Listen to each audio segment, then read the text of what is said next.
Hi, Kia here. Today we're talking all about pets. What animals and breeds make great pets? How to get the most out of your pet insurance? And what are the short and long-term costs of owning a pet? I've been wanting to get a pet for ages now, so I am super excited to learn everything that I can from our amazing guest. Welcome to another episode of A Little Bit Richer, brought to you by my friends at Legal & General. Joining us to discuss all of this is vet Ben Simpson-Vernon. You might have seen his great advice on TikTok at Ben the Vet. So welcome, Ben. Hiya, thanks for having me. Thank you for coming. So first of all, I'm going to need your advice on this one. Let's talk about the benefits of having a pet. I've been trying to convince my dad for years now that it's time to have a pet in the house. And I think hearing some of your benefits will help. So what are some of the benefits? I guess the main thing for most people is just the companionship, and like having a pet in your life just brings like an extra bit of joy.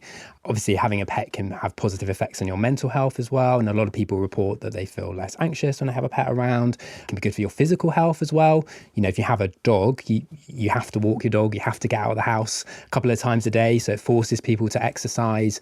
Benefits for children as well, so having a pet to look after can encourage children to be more responsible. For some people, their pet's a lifeline really, and you know, when we're looking at like guide dogs, assistance dogs, so that's a whole other level of benefit to those people as well. I feel like I'm going to make sure my dad listens to this because this sounds great. Getting out of the house, feeling better. These are the things that you need. And we know that life can be so stressful. So if you know you've got a furry companion to come home to, that is brilliant. How do you then decide what sort of pet will be right for you? Because I remember growing up, we had fish, and fish were cool, but they don't really do much. They just swim around all day. And I really wanted a dog or a cat or something that just was more interesting. But how do you actually decide what's going to be the right pet to get for you? Yeah, I think a fish is quite a good entry-level pet, maybe for a child, or if you've never had a pet before, just to get used to some element of responsibility. But I think it comes down to three main things. So time, money, and space. So what is your day-to-day life like? How much time do you spend at home? Have you got time to walk a dog a couple of times a day? Or would a cat be better that you don't have to maybe commit quite so much time to? I think space, again, you know, if you don't have a garden, if you live in a small flat, getting a Great Dane might not be the most sensible idea. So you need to factor that in. And money, of course. So there's a huge difference in costs associated with different pets. Obviously far cheaper to get something like a hamster than a large breed dog. And going back to the time, I think you need to think about, you know, what are your circumstances now and what are your circumstances likely to be in 5-10 years? Have you got kids now? Might you have kids in 5 years? How would a dog slot into your life then? So there's quite a lot to think about, really. I like the fact that you mentioned the financial aspect, because I think pets are great, but what would that look like on your finances? Because, you know, we talk about it a lot on A Little Bit Richer, but your money and budgeting and understanding where it goes does factor in to picking what pet. You've shared some incredible advice on TikTok and you're absolutely killing it. So can you tell us some of the best and worst dog breeds to own? Because I didn't really know that there was like a best and worst. I think I'm just like aesthetic. I'll just pick one that looks nice and that's it. Yeah. But it is worthwhile knowing the differences between the different breeds. So can you tell us that, and maybe your top three for each? Yeah, and that's where people go wrong, I think, is picking aesthetics and going by a dog that looks cute, or, you know, that their friends have or that they've seen on social media, and that can be a really big pitfall. It's often the dog breeds that have a really distinct or unique or exaggerated appearance, the dog breeds that can have more health problems and then more vet bills associated with that. I mean, in terms of best and worst breeds, I guess it depends. You know, different people will give very different answers, but my views are very much shaped by my work as a vet. So in terms of dog breeds that, not necessarily worst dog breeds, but dog breeds that I wouldn't personally get, I think a French Bulldog or any like flat-faced brachycephalic breed has to be up there. They're lovely dogs. They're obviously extremely popular, and that's for a reason. You know, they've got awesome personalities. They make great pets, but they do have a predisposition to a lot of different health problems. So I wouldn't get a French Bulldog. Something like a Shar-Pei, again, quite an exaggerated breed, and they're very prone to ear infections and skin infections because of all that excess skin. And another one that I wouldn't get, one that surprised quite a lot of people, was the Cavalier King Charles Spaniel. They're really cute little dogs, and in terms of temperament, they're like the kind of breed that I would love to have. But almost every Cavalier King Charles Spaniel will develop the same kind of heart disease because of genetics, really, because all of the Cavalier King Charles Spaniels in this country are thought to be descended from like 5 dogs. That is how small their gene pool is. And so most Cavalier King Charles Spaniels will develop the same kind of heart disease. And I mean, going on to dog breeds that I would get, that, you know, there are a lot of them that I would consider. But one that I put in my TikTok video was greyhounds, because there are so many of them needing homes that have been retired from the racing industry. So they'd be on my list. And just a mixed breed, like a mongrel, really, because they're not so inbred, they can be prone to fewer health problems. So they would certainly be on the list. And I always say you can't go wrong with a Labrador. They're just like the best family dog, I think. Hearing your breakdown is really useful. There's things to consider when picking the right breed for you. Yeah. But I think hopefully that's given some people some inspiration. So for everyone at home, what are some of the upfront costs that people should be aware of that come up when you actually come to become a pet owner and have your pet? Yeah, so obviously there's the cost of buying the animal. So if you're getting a hamster or guinea pig or a cat, or like a non-pedigree cat, then generally the cost is not particularly expensive. But when you're looking at getting a pedigree cat or a pedigree dog, or one of these like designer breeds of dog like a cockapoo, the cost can be several thousands of pounds just to purchase the pet. And then you've got the costs of having them vaccinated, microchipped, flea and worming treatment, maybe having them neutered. So they're the main sort of upfront costs to consider. What about regular costs then? Things that keep coming up. What are things that people should be aware of there? So particularly looking at like the cockapoos and the poodle crosses, so the doodles and poodles, many dog breeds have to be groomed regularly. So, you might have to factor your dog's haircut into your finances as well as yours and the rest of your families. Some of these dog breeds have to have the haircut every 6 to 8 weeks, and probably at a greater cost than your own haircut, particularly for men anyway. And then you've got the costs of boarding or like doggy daycare if you work long hours, or if when you're going away on holiday and you haven't got someone to look after your dog. Cost of their food, that can range hugely from budget brands to premium foods. And then obviously vet fees, so your preventative healthcare, so vaccinations, flea and worming, and then when things go wrong, if your pet falls ill. People are often shocked by the cost of veterinary bills. I think in this country, because we have an NHS, we're shielded from the costs of healthcare and how expensive it can be. So that is something to be prepared for before you have a pet, or the cost of pet insurance is something tied in with that as well. If you do want to get a pet, they are amazing. Just things to consider when actually making that decision. Yeah. So you touched on it just now, pet insurance. Yeah. Is it important to have? And if so, what are some of the things to look out for? Because it can be quite a lot, especially if you've not done this before. There are so many different options. What's important? What do I really need? What can I do without? So what should people be looking for? So I think having pet insurance is part of being a responsible pet owner. So some people do choose to have a savings pot put to one side should their pet fall ill. But I guess, you need to think about things like, what if your kitten breaks their leg after 3 weeks of you owning them and you haven't saved up that savings pot? And that's where insurance really comes into its own. And insurance can vary hugely in cost. So a dog breed can have a huge impact on your dog's likelihood of falling ill and also therefore on your pet insurance costs. So I went onto a website for a popular pet insurance company and got a quote for a Jack Russell versus a French Bulldog. Quite a comprehensive policy that covers £7,000 of vet fees per year, and that came out at £47 a month for the Jack Russell,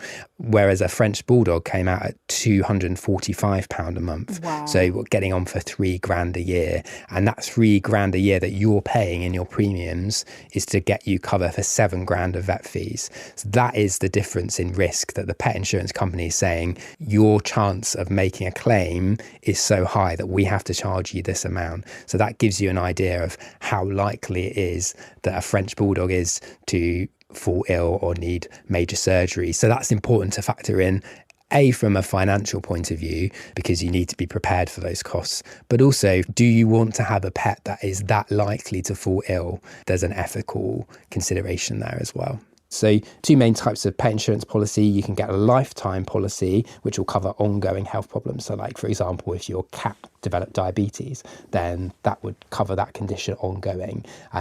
Whereas an annual insurance policy might be a bit cheaper, but that would only cover a condition like diabetes for a year. And after that, you wouldn't have any insurance cover. So bear those kind of things in mind. And another thing to consider would be things like dental cover. So it's very common that a dog or cat might need a few dental procedures in their life, and they can be very costly. And not all insurance will cover that. So that is something to bear in mind.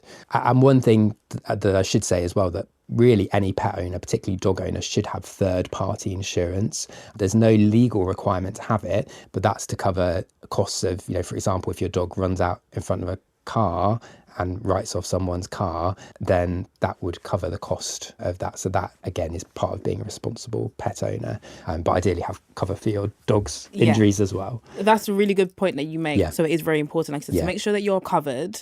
So if someone's listening and they're like, great, Ben, love what you're saying, I want a pet, but dogs and cats sound quite expensive. What are some lower maintenance, slightly cheaper pets that people can have a look at? So going back to goldfish, that's quite a good entry level pet. But, maybe thinking about a hamster or a guinea pig is quite a good pet to start off with. I've had guinea pigs I don't have any at the moment, but I had guinea pigs for about 10 years. We've like multiple rounds of guinea pigs and they were awesome. We taught our guinea pigs to do tricks. They love being held. That is incredible. You can, you can get a lot back from a guinea pig. I think people dismiss them as children's pets. I definitely rate guinea pigs as pets. Obviously, the upfront costs of getting a guinea pig or a rabbit are a lot cheaper. You're probably only going to spend sort of £50 maybe.